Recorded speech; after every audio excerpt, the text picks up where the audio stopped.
ఓం శాంతి. ఈరోజు గురు పౌర్ణమి యొక్క శుభమైన రోజు కదా. సోదరీ సోదరులందరికీ గురు పౌర్ణమి యొక్క శుభాకాంక్షలు. ఈ రోజును వ్యాస పూర్ణిమ అని కూడా అంటారు. అనగా ఎప్పుడైతే వేదవ్యాసుడికి గీతా జ్ఞానం యొక్క ప్రాప్తి కలిగింది, గీతా జ్ఞానాన్ని ధారణ చేసి సంపూర్ణతను పొందినరు. భావార్థం ఇదే. పరమాత్మ పరమపిత, పరమశిక్షకుడు, పరమ సద్గురువు కూడా. ఆ పరమ సద్గురువు యొక్క సర్వశ్రేష్ఠ శిరోమణి శ్రీమద్ భగవద్గీతను ఎప్పుడైతే ఎవరైనా ధారణ చేసినప్పుడు సంపూర్ణతను ప్రాప్తి చేసుకుంటారు. ఇదే వేదవ్యాసుడు తన జీవితం ద్వారా సర్వులకు ప్రేరణ ఇచ్చినారు. మరియు మహాత్మ బుద్ధుడికి కూడా ఏదైతే జ్ఞానం ప్రాప్తించిందో అది గురు పౌర్ణమి రోజు వారు సారనాథులో తన శిష్యుల ఎదుట జ్ఞానం యొక్క సందేశాన్ని ఇచ్చినారు. కావున ఈరోజు గురువుకు కృతజ్ఞతాభావం అర్పించే దివసం. ప్రపంచంలోని మనుష్యులు mother's day, father's day, friends day ఇలా జరుపుతారు.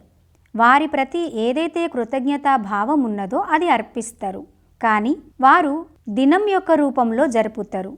గురువు గురించి ఏదైతే కృతజ్ఞతా భావం ఉంటుందో దానిని గురు డే అనరు, కానీ గురు పౌర్ణమి రూపంలో జరుపుతారు.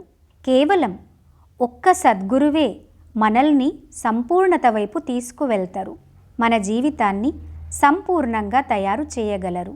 కాబట్టి వారి ప్రతి కృతజ్ఞత అర్పిస్తారు.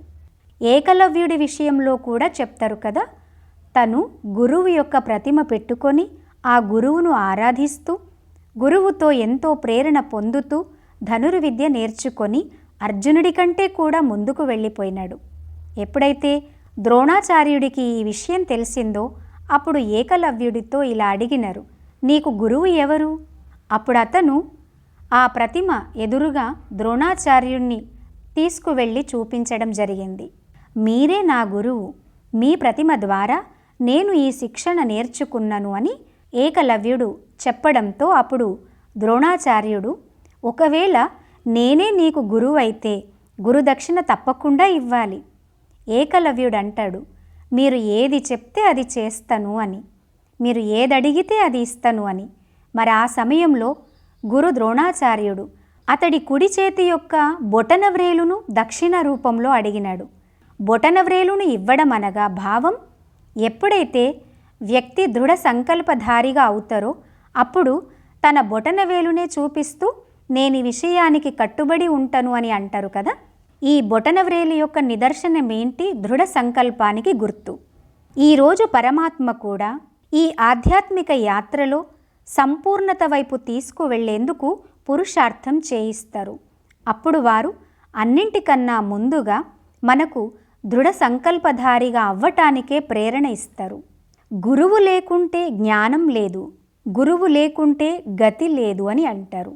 పరమాత్మ పరమ సద్గురువు వచ్చి మనకు శ్రేష్ఠ జ్ఞానం ఇస్తారు. ఈ జ్ఞానంతో మన శ్రేష్ఠ గతి ఏర్పడుతుంది. బుద్ధిమంతుల కన్నా బుద్ధిమాన్ ఇలాంటి దివ్య బుద్ధి యొక్క వరదానం ఇస్తారు. దీనితో మనం సహజంగా మన యొక్క ఆధ్యాత్మిక యొక్క లక్ష్యాన్ని, ఆ సంపూర్ణతను సహజంగా ప్రాప్తి చేసుకోగలం. కానీ దానికోసమైతే గురు దక్షిణ తప్పకుండా ఇవ్వాల్సి ఉంటుంది. ఎలాగైతే మదర్స్ డే, ఫాదర్స్ డే అంటూ వాళ్లకు బహుమతులు ఇస్తారు కదా, కానీ గురువుకు బహుమతి ఇవ్వలేరు కదా. అందుకోసం గురు దక్షిణ ఇవ్వాలి అని అంటారు. దక్షిణ యొక్క అర్థం ఎలా ఉంటుంది అంటే, మన జీవితాన్ని ఏదైతే క్షీణత వైపు తీసుకువెళ్తుందో వాటిని దానం యొక్క రూపంలో ఈరోజు ఇవ్వాలి. దక్షిణ అంటే ఇది అంటున్నారు బాబా. గురువు కోసం ఇది కూడా చెప్తారు.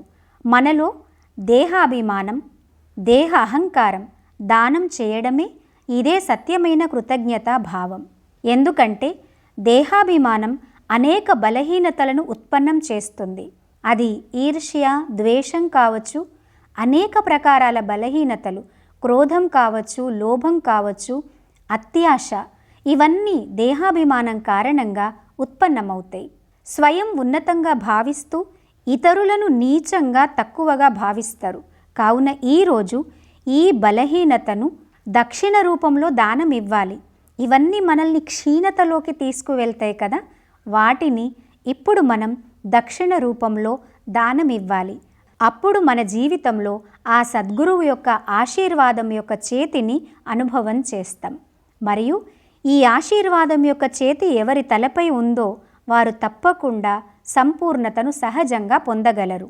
గురువును మరొక శబ్దంలో బృహస్పతి అని అంటారు.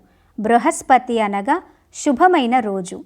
పిల్లలను పాఠశాలకు పంపించవలసి వస్తే బృహస్పతి రోజే పంపిస్తారు. కానీ వాస్తవానికి ఎవరి శిరస్సుపై బృహస్పతి యొక్క చేయి ఉంటుందో వారి రోజులు సుఖవంతంగా గడుస్తాయి.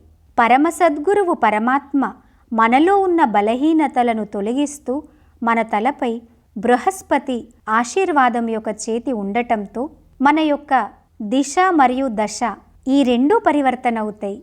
మరియు సహజంగా ఆ లక్ష్యాన్ని ప్రాప్తించుకునేందుకు సమర్థత వస్తుంది. పరమాత్మ బృహస్పతి మన తలపై సర్వశక్తుల యొక్క చేయి పెడుతూ సర్వశక్తులు ఇస్తూ ఉంటారు. ఇది సహజంగా మనల్ని సంపూర్ణత వైపుకు తీసుకువెళ్తుంది. ఈరోజు ఏదైనా ఒక దృఢ సంకల్పం చేస్తూ మీ బలహీనతను దానం చేస్తూ కృతజ్ఞతా భావాన్ని అర్పించండి. ఏకలవ్యుడితో బ్రొటనవేలు అడగడం అంటే దృఢ సంకల్పం చేయడం. అలా ఈరోజు ఏదైనా ఒక దృఢ సంకల్పం చేస్తూ మీ బలహీనతను దానం చేస్తూ కృతజ్ఞతా భావాన్ని అర్పించండి. ఈ గురు పూర్ణిమ యొక్క సందేశంతో అందరికీ మరొకసారి గురు పౌర్ణమి యొక్క శుభాకాంక్షలు. ఓం శాంతి.